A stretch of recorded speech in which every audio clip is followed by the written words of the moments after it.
Hello students, question is specify the coordination geometry around the hybridization of nitrogen and boron atoms in 1:1 complex of BF3 and NH3. Options are N is tetrahedral and sp3, P is tetrahedral sp3, N is pyramidal sp3, B is pyramidal sp3, C is N is pyramidal sp3 and B is planar sp2, D is N is pyramidal sp3 and B is tetrahedral sp3. So in this question we have to find out the coordination geometry and hybridization of the nitrogen and boron atoms in the 1:1 complex of BF3 and NH3.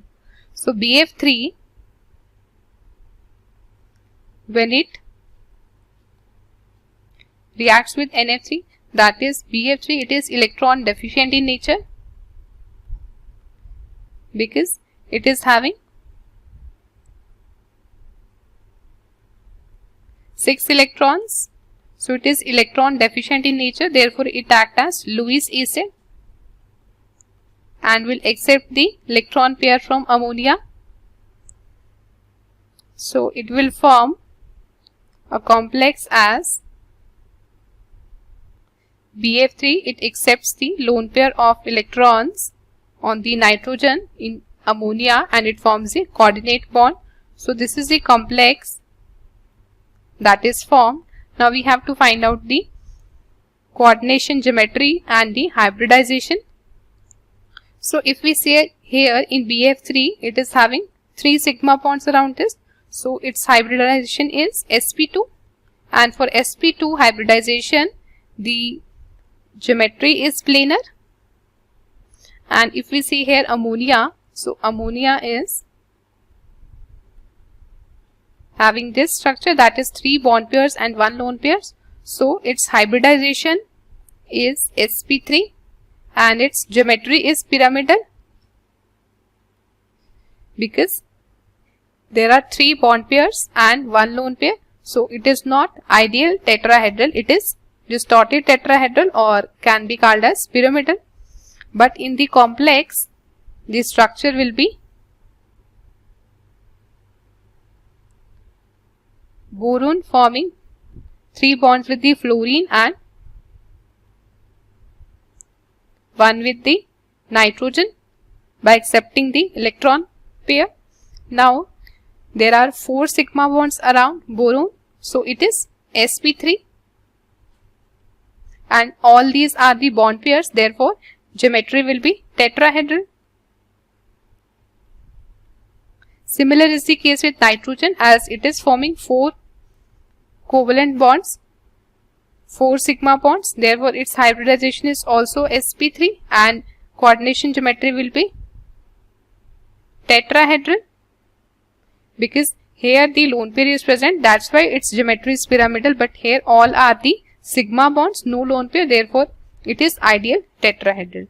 Therefore the correct answer to this question will be N is tetrahedral, its hybridization is sp3 and boron is also sp3 and tetrahedral. So A is the correct answer to this question. I hope you understood it. Thank you.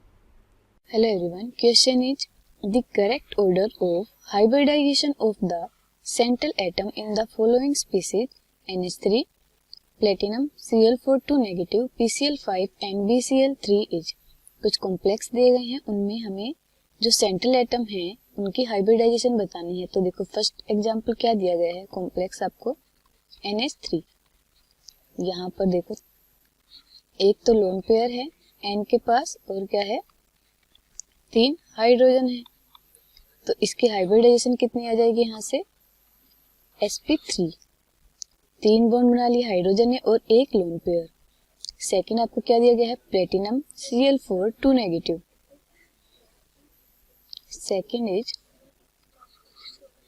Platinum Cl4 negative. यहाँ पर platinum की oxidation state कितनी है, +2, और ये किसके group का है, निकिल का, निकिल प्लेटिनम प्लेटिनम. तो यहाँ पर निकिल के डी में कितने इलेक्ट्रॉन्स होते हैं, 8. तो इसके भी डी में कितने इलेक्ट्रॉन्स होंगे, 8 इलेक्ट्रॉन्स. इलेक्ट्रॉन्स फिल करते हैं 5d8. और यहाँ पर देखो और जो हैवी मेंबर्स होते हैं जिनका एटॉमिक नंबर ज़्यादा होता है, वेट ज़्यादा होता है, वो कैसे कॉम्प्लेक्स बनाते हैं हमेशा? लो स्पिन कॉम्प्लेक्स। तो लो स्पिन कॉम्प्लेक्स के लिए इनकी क्या हो जाएगी? पेयरिंग हो जाएगी। तो यहाँ पर ये दोनों पेयर्ड हो जाएंगे, इसकी हाइब्रिडाइजेशन क्या आ जाएगी? कितने क्लोराइड हैं? 4 क्लोराइड। हाइब्रिडाइजेशन यहाँ से आएगी, एक क्लोराइड आएगा डी के अंदर, एक आएगा 6s के अंदर और 2 आएंगे पी के अंदर। तो यहाँ से हाइब्रिडाइजेशन कितनी आ जाएगी? DsP2। मतलब प्लेटिनम का वैसे भी आपको पता है क्या होता है स्ट्रक्चर? Square planar. इसकी आ गई DsP2, फर्स्ट वाले की आई थी sp3, इसकी आ गई DsP2। अब जिसका कोऑर्डिनेशन नंबर 5 होता है उसकी हाइब्रिडाइजेशन कितनी होती है? TbP होती है, मतलब sp3d, PCl5 की। PCl5 का देखते हैं हम। फास्फोरस की आउटरमोस्ट शेल में कितने इलेक्ट्रॉन होते हैं? 5। कितने मोनोडेंटेट लिगेंड्स इससे अटैच हैं? 5 divided by 2, 10/2 is equal to 5। 5 के लिए क्या होती है हाइब्रिडाइजेशन? sp3d। इसकी स्ट्रक्चर कैसा होता है? TbP, मतलब ट्राइगोनल बाइपिरामिडल। तो एक पिरामिडल जो क्लोराइड है पिरामिडल की शेप में ऊपर, एक नीचे, और ये क्या हो गई? इसकी शेप हो गई। इसकी आ गई अपने पास sp3d। अब लास्ट में क्या है? BCl3। अब देखो कितने सिग्मा बॉन्ड बना रहा है BCl3 में? 3 सिग्मा बॉन्ड्स। मतलब कि 3 के लिए क्या होता है? sp2। निकाल के भी देखते हैं। बोरोन के आउटरमोस्ट शेल में कितने इलेक्ट्रॉन होते हैं? 3 क्लोराइड इससे अटैच है। 6/2 इज इक्वल टू 3, मतलब sp2। और इसकी जो ज्योमेट्री है वो हो जाएगी ट्राइगोनल प्लेनर। लास्ट वाले की आ गई आपकी sp3, सॉरी sp2। 3 के लिए क्या होता है? sp2। अब देखो जो फर्स्ट है उसकी क्या है? sp3। sp3 किस में है? ऑप्शन नंबर 2 में। फिर आई उसकी DsP2। जो PCl5 है उसकी आई sp3d या फिर DsP3। और फोर्थ वाले की sp2। तो करेक्ट ऑप्शन क्या आ गया? Option number 2। Thank you.